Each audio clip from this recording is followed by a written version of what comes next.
I just came back this past yesterday actually from the Eno Festival. It's a wonderful festival, and I saw some people that were walking their dogs, and some of those dogs might have even been foster dogs for all I know, and all in my own knowledge of what was going on in that space. But I've got an amazing lady, Judith Texier, that's going to tell us how easy it is to foster dogs, and maybe even some of the thoughts around those dogs, because I know that I was out that outside festival on my birthday, which was yesterday, and was enjoying that birthday time, and did see some folks out there with dogs, and some of them they may have got from shelters, some of them they may have got from foster care. But I'm going to turn it over to Judith, as we've got another first side chat, and she's going to be able to talk about what's going on in the foster space and how it might not be as difficult as we think it is. So I'm going to turn it over to her and some of the foster parents or of these lovely dogs and all in that space. And we do have some amazing pictures as well. So Judith, like I was saying, it was my birthday, so I did see Happy some birthday. dogs walking around, and I was seeing them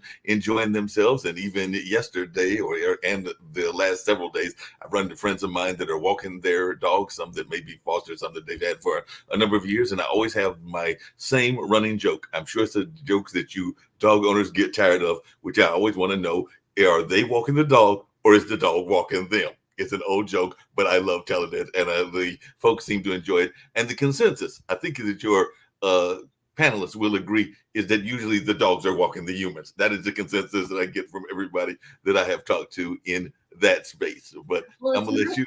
it's just us walking. I mean, the question is often who has saved who. Exactly. And I can't tell you the number of the foster people, the adopters, who say to us, "This dog has saved my life," or "It's the best thing that's happened to me in my life." So, dog ownership is a very big step, though.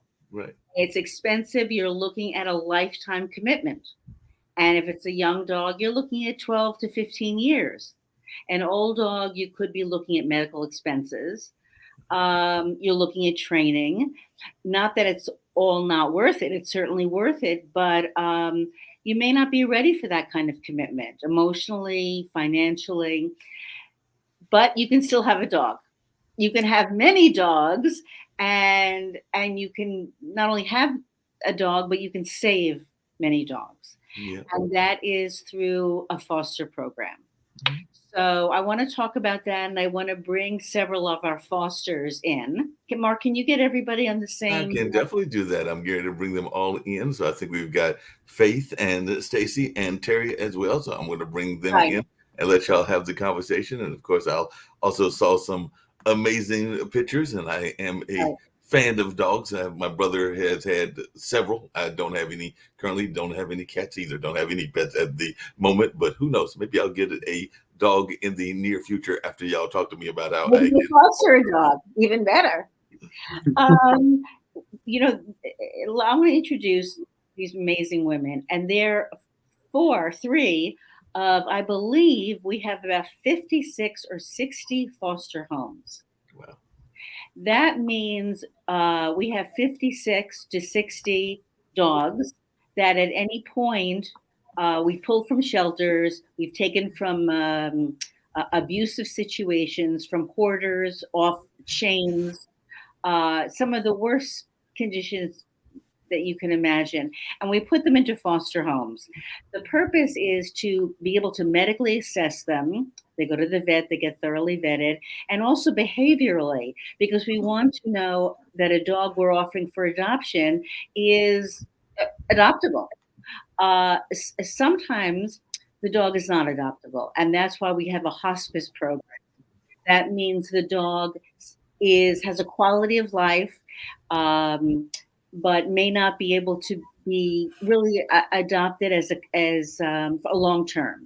Well, may have an illness that's being treated, but we monitor the quality of life. On the side, we have foster hospice dogs as well. But these two ladies, have fostered many dogs for us. They can tell you a little bit about their experience. What we love about fostering, what people, and they're repeat fosters, these women have fostered, they're serial fosters. We provide all the medical care. Normally, the foster provides food, love, and safety. And they provide pictures for us, video, and a behavior assessment. So we know we can match the dog with an adopter for a more successful long-term lifetime situation. So I want to start. I think you have photos of Gully, right? I believe we got some photos of the various dogs and all in that space. So definitely we can bring them up and hopefully y'all can tell me Okay. which dog it is and all in that space and we can definitely have a conversation. But this is one of the pictures that I saw and the dog was just looking totally adorable and all in that. That's Gully, all right. And that Terry. Terry is absolutely amazing. She runs a program for special needs children, and she fosters dogs for us, which is tremendous commitment. Do you have the earlier picture of Gully when he was rescued? I'll see if I can find that as well because like I said, there were several pictures that Right. were sent and at different times, but That's Mr. Gully there. And then there should be a earlier one, and you can see the condition that he was in initially. That's Pickles. I have her as well. Yeah, Pickles' story is kind of interesting. She was picked up in a side yard with her 3 puppies and taken to a shelter. And the man, there were actually 4 puppies. The man who owned her, quote unquote, owned her, came to the shelter because he was using the dogs as bait dogs, fighting dogs. And she was just being bred to have the puppies so that they could fight. And the shelter was amazing. They contacted us and said, we got to get him out of there right now. So I pulled the 3 puppies and somehow ended up with Miss Pickles too. And 2 teachers adopted 2 of the puppies. One of the puppies went to a vet tech. So all of them have been rescued now, but we still have Pickles. She's high heartworm positive and will be getting her fast kill treatment in less than a week. My husband's holding her. When we got her, you couldn't hold her. She would just lay on the floor. Anytime you tried to touch her, she wouldn't eat. And now she's like I said, she's sitting on my husband's lap and she's loves to play and roll and wrestle. And she's just doing amazing compared to when we first had her. Whoops. It's okay, Pickles. Can you see her? Oh, yeah. Oh, yeah. Hey, Pickles. Miss Pickles. You can give everybody a smile. You need to have a smile from Miss Pickles. When you first see Pickles, every day she goes yee with her teeth and gives you a full-blown smile. So she's come so far. We never intended to foster her. She was supposed to be moved, and she ended up staying. And we've had 48 fosters now, and she's one of our favorites. Hey, Judas, and the foster parents as well. I guess that's one of the questions that folks are going to be curious about are a lot of the dogs that are being fostered dogs that have a reputation, or some people think that they have a reputation as being quote unquote mean dogs? I don't think they're No, not at all. And we don't bring into the rescue dogs that are aggressive. There have been situations. We had 3 actually in all these 6 or 7 years where the dog was not salvageable. We tried training, we tried everything, we even tried animal psychics, and the dog's psyche was beyond repair. And that's something that's painful and painful for the dog as well. Normally. That's why we put a dog into foster, to learn more about them. But we do get some basic information from the shelter. If it's an owner surrender, often, unfortunately, owners lie to try to, quote, get rid of, quote, their dog. But we know enough now to be able to judge what dogs to pull and to bring into the rescue. If there's an initial problem, we have a super trainer, and we're going to start to offer a free training session to all our fosters and all our adopters as well. I don't know if you have Gully's initial picture. I'm going to try to find some of the other pictures as well. Like I said, I don't know that they were necessarily in the order that they came, so we might have to go through them, and just as they come up, if y'all will share the stories with them, we can do that. Yeah, that'd be great. So Terry is right now fostering 2 dogs, and that's Pickles. That's Pickles. And I don't know, the early pictures of Gully, he was really thin, emaciated, skin and bones, and he was at the shelter almost a year. Those are Pickles puppies. That's Miss Josie Purdy. She got adopted by one of our teachers. Wow. She would have been used as bait dog. I don't know if you're our listeners are familiar with bait dogs, dog fighters, and they are proliferate in North Carolina, dog fighting rings. They use small animals to train the dogs, to blood train the dogs. And they throw puppies into the ring, and they're mauled to death. And that's how they train fighting dogs. So puppies are at very high risk. And unfortunately, shelters don't really screen adopters. They just, get the dogs in, kill them within normally 42 hours if their owners surrender, or just basically adopt out.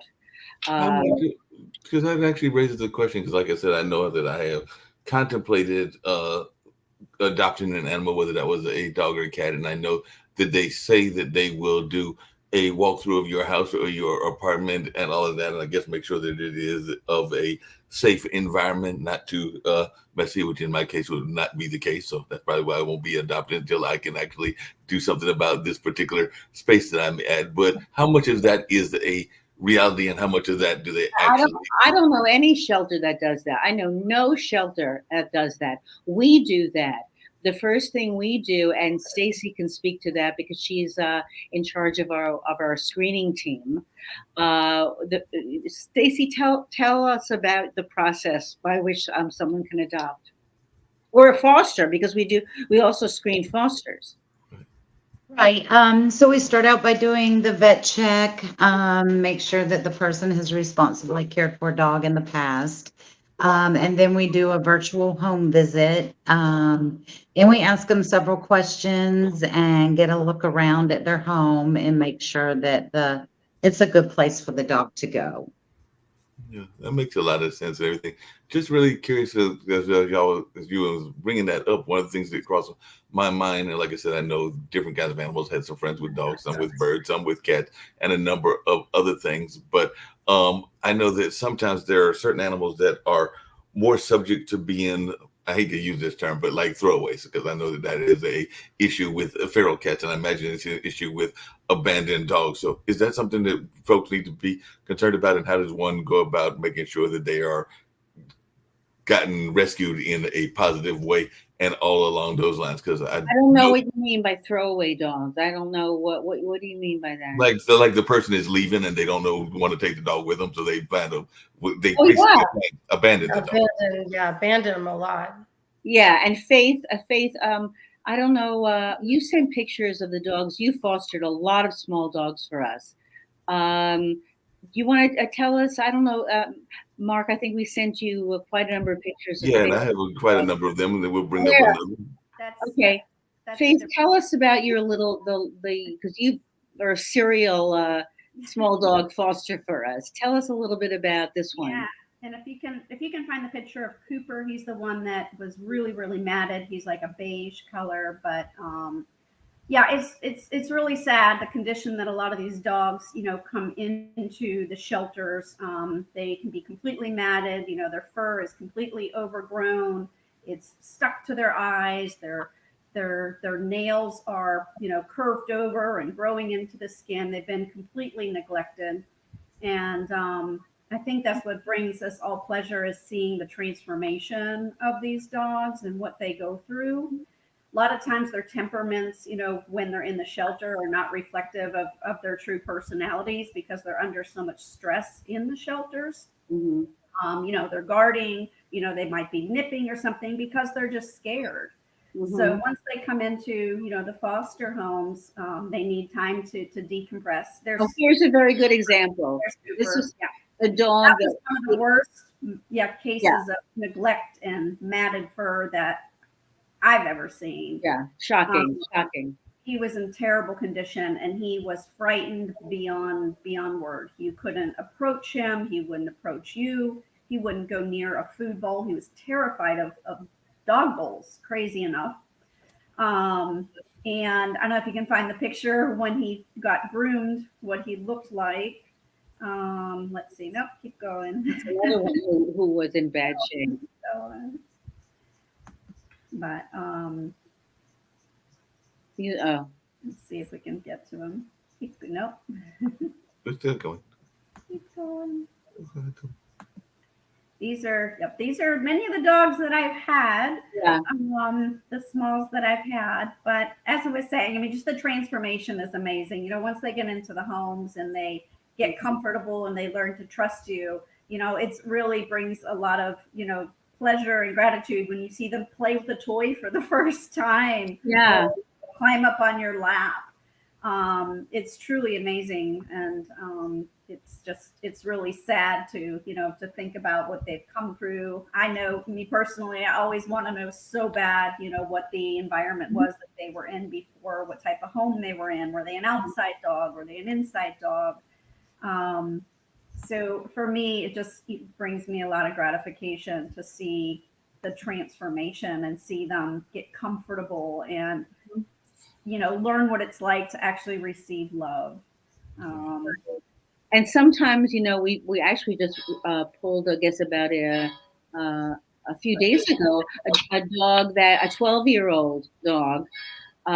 We do pull a number of seniors, and you know, particularly, I'm very sensitive to the seniors because they've lived in a home, even if they've lived in a home in which they were loved. It makes it worse when, for some reason, they end up in the shelter. Maybe the owner died. We have a lot of that. The owner dies. Relatives just bring an old dog to the shelter. It's a terrible thing, or someone. People give up dogs for all kinds of reasons. They have a baby, they get divorced, they don't have time, and you know, their commitment. They haven't made a lifetime commitment. So the dog could, you know, coming from the kind of neglect, you can't imagine someone having an animal in which they've neglected to such a degree, and then they bring the dog to the shelter. You know, North Carolina has very loose cruelty laws, and the shelters really could hold owners accountable, but they don't. They don't have the resources. They don't have the time, and it's better for the dog to be brought to the shelter rather than dumped on the street. We get a lot of dogs that are found by people, by good neighbors who call us, say, "Oh, I found, you know, a 4-month-old puppy someone found a few days ago and reached out to us." So all kinds of dogs end up on the street and it's not their fault. Terry, I know in terms of, you have quite an active household. You have your own dogs. You have special needs children, I believe. Is she on? Is Terry on? She was still on. Let's see if she's still there. She might have dropped off because I don't see her on anymore. Oh, okay. Oh, all right. Stacy, I know you have several dogs. Mark, can you pull up Dale? Can you pull up anything? I can pull up Dale. I actually saw Dale's both before and after. So we're going to do good. Dale's before and after and all in that space. So this is Dale before that. I'm going to pull up them. I have to switch it to a different screen, but we can definitely do that. So that would be wonderful. And all in that space. Tell us about Dale. He was in incredibly bad shape. Yeah, Dale came, he was picked up as a stray, and crisis dogs pulled him from the shelter. He was barely alive when they pulled him. Mm-hmm. And the vet at the shelter wanted to give him a chance, so they gave him some medicine for, you know, worms, and he started showing a slight improvement. And then crisis dogs pulled him, and I couldn't resist fostering him. I don't know what it was about him, but shocking condition. He was. You could see every bone in his body. His ears were raw from fly bites. And now he might be a little overweight now. His hair his fur is gorgeous. And he's healed, and Period now. he just loves being here. So Unbelievable. he has friends.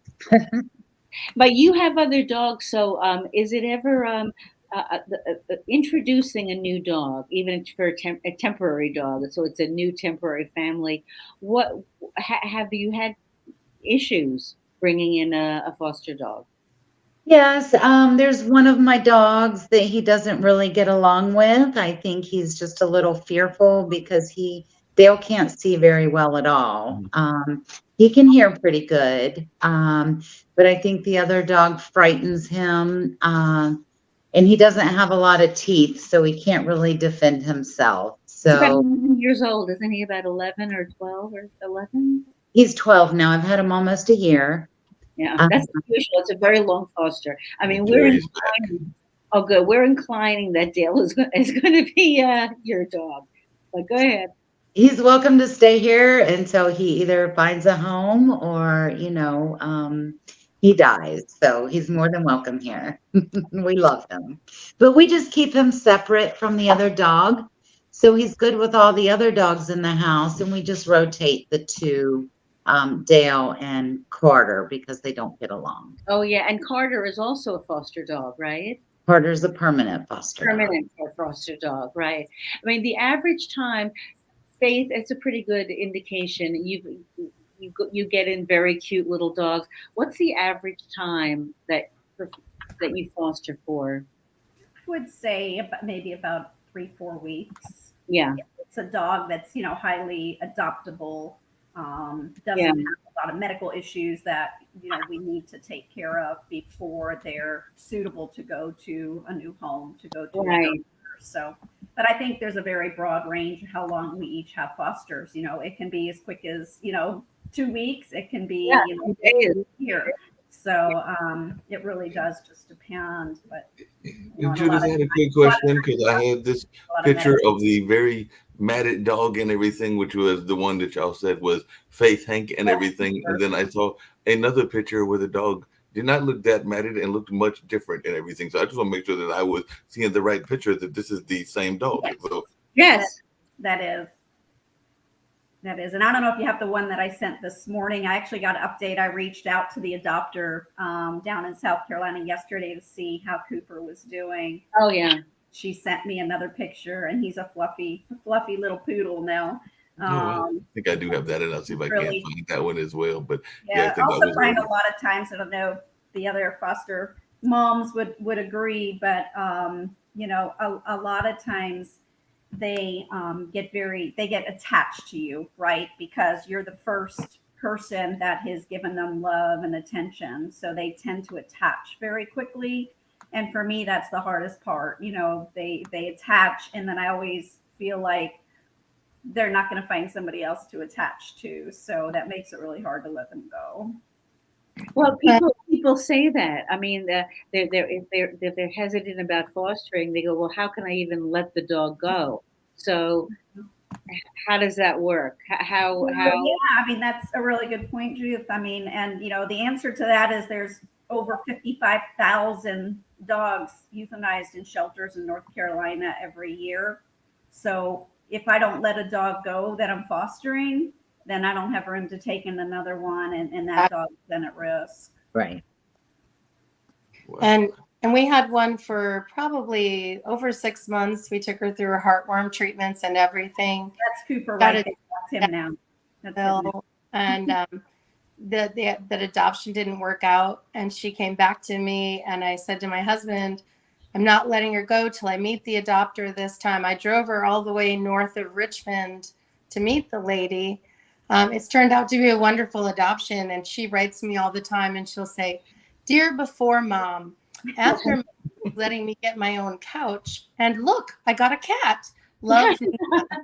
And she sends me the best messages, and it was hard to let her go, but she's got I couldn't have provided that kind of home for her. So I'm glad she's happy now.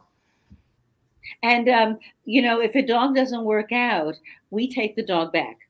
pretty fast. But we also take the dog back. We've taken dogs back 2-3 years later when the owners died. So Well, we make a commitment to the lifetime of the dog. In terms of fostering, I think Faith, Terry, and Stacy, I think most of the adopters have stayed in touch with you. A lot of them And do. And you're also been part of the adoption process. You know, their evaluation, Stacy knows, you get in the application. We provide, the fosters provide a very thorough evaluation. So Stacy can look at the application. We have a whole screening team, about 4 or 5 women.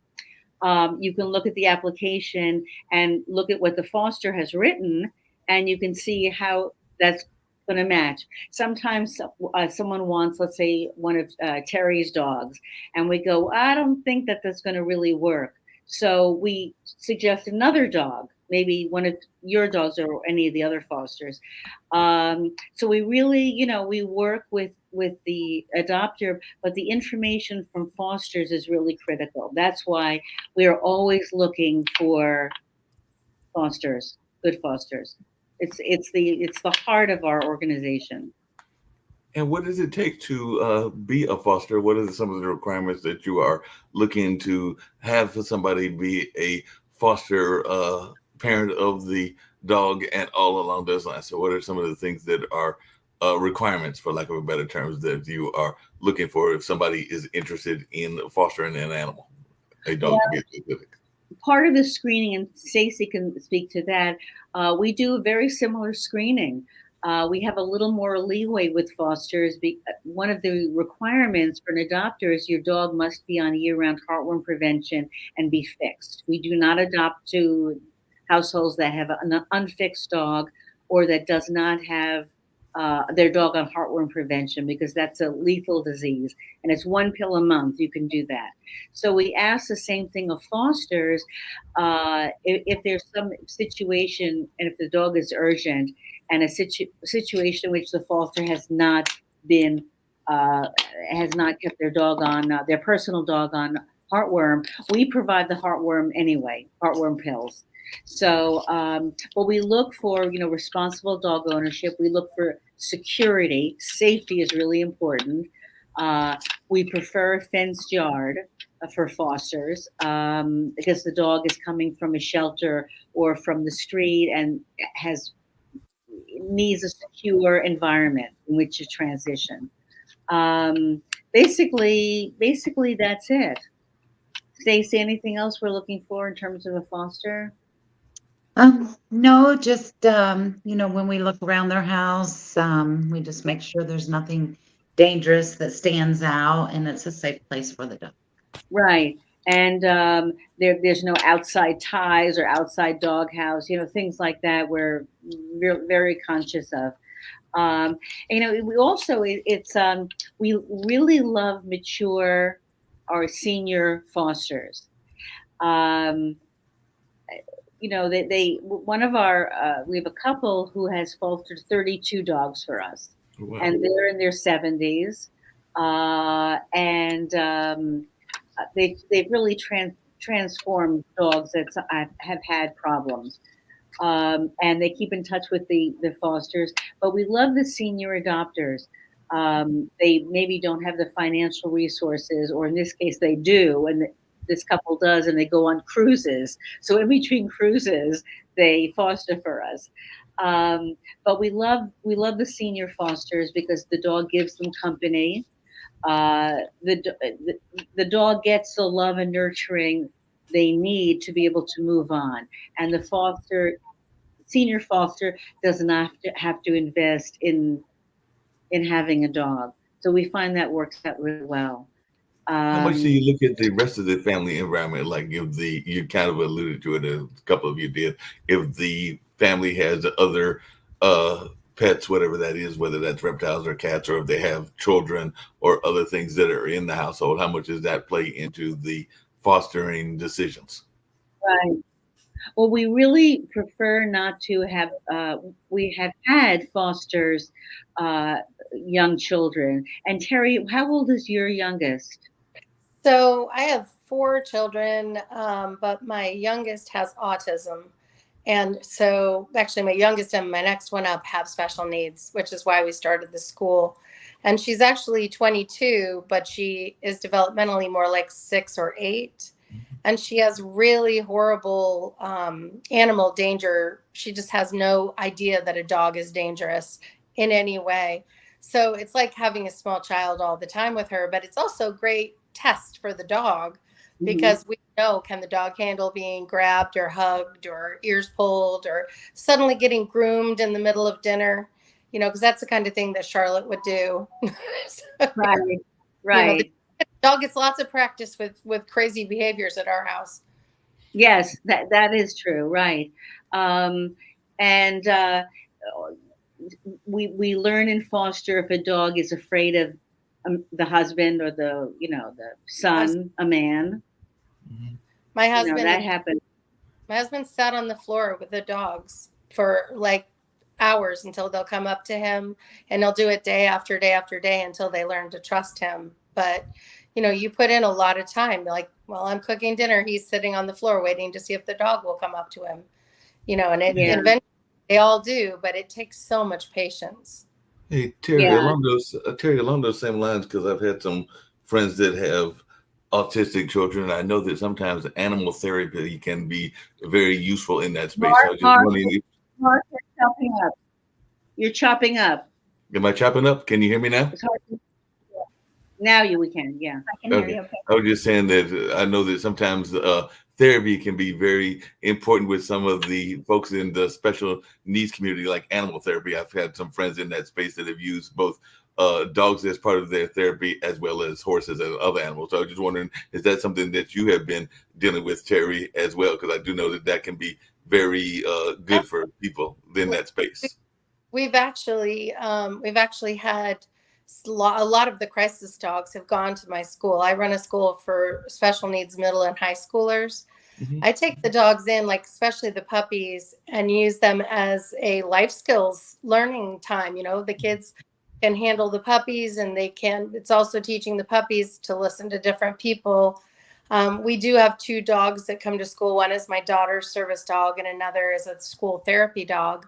And so, yeah, we absolutely do. We're looking at a new school therapy dog, and we keep looking at the dogs. Like right now, Gully I'm looking very hard at him because waiting to see if he's got what he needs personality wise. So, but yeah, absolutely. It's very, very important for our kids. Right. Faith, do you have one of our dogs now in foster dogs now or not? I had one that just left yesterday.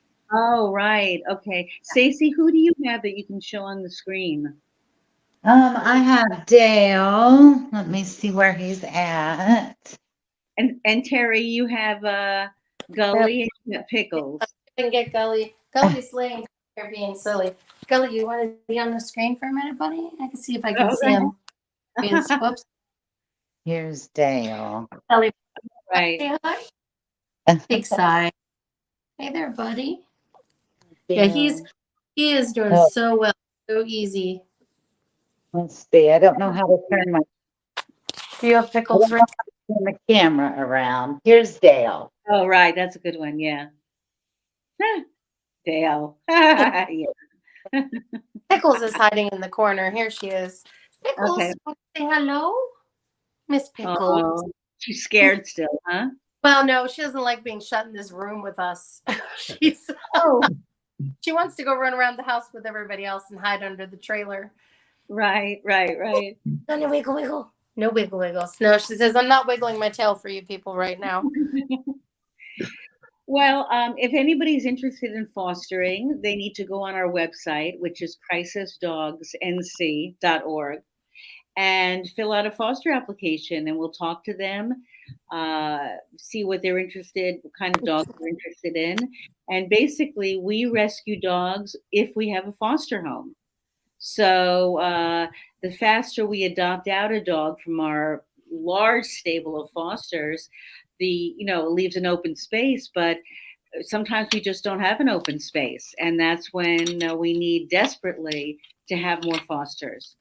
That's how us serial fosters become multiple fosters of dogs at a time, because you see the need and they post a dog and say it's urgent. And suddenly, like that one crazy group, Pickles and her puppies, I just said to my teachers, don't y'all want to become fosters? And then suddenly we have Right. puppies going left and right. And yeah, and then they ended up getting adopted. So, Right. never.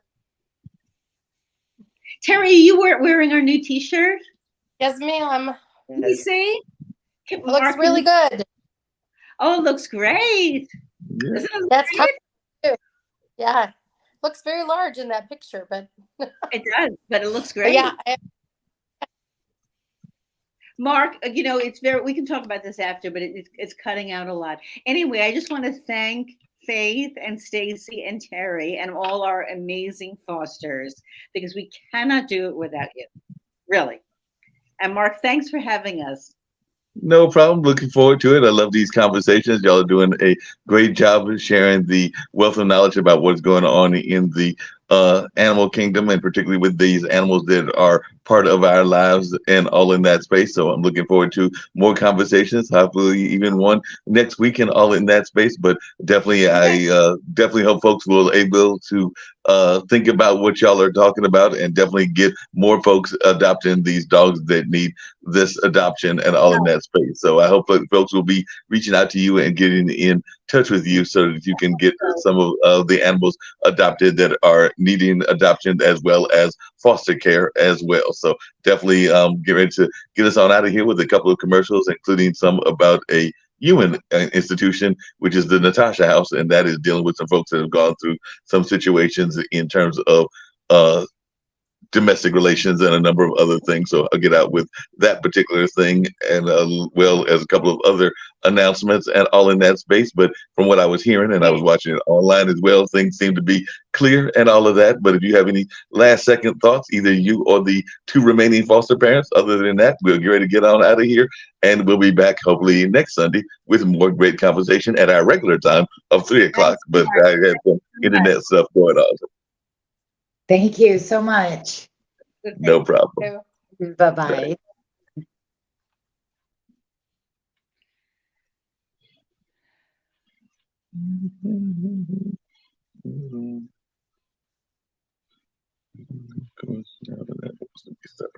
Hold on.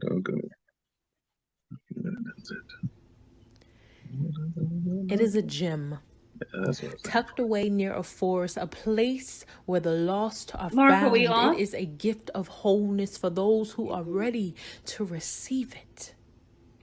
A secret place where peace can be found in stillness, where you can finally stop fighting to survive and just breathe. Just breathe. Where accountability corrects and the word help is not a cuss word. It is the place that was thought of before you ever thought you needed it.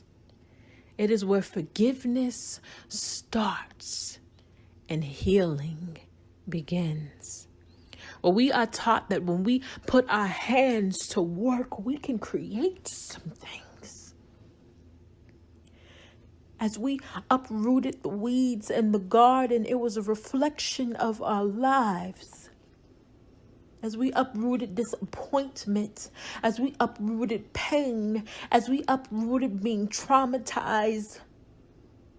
Because God doesn't deal with the surface. He gets to the root of it. We laughed.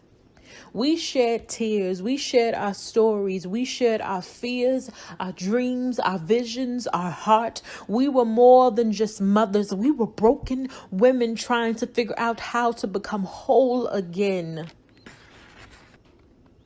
It became a place where homelessness became hopeless until we reached the bridge of wholeness.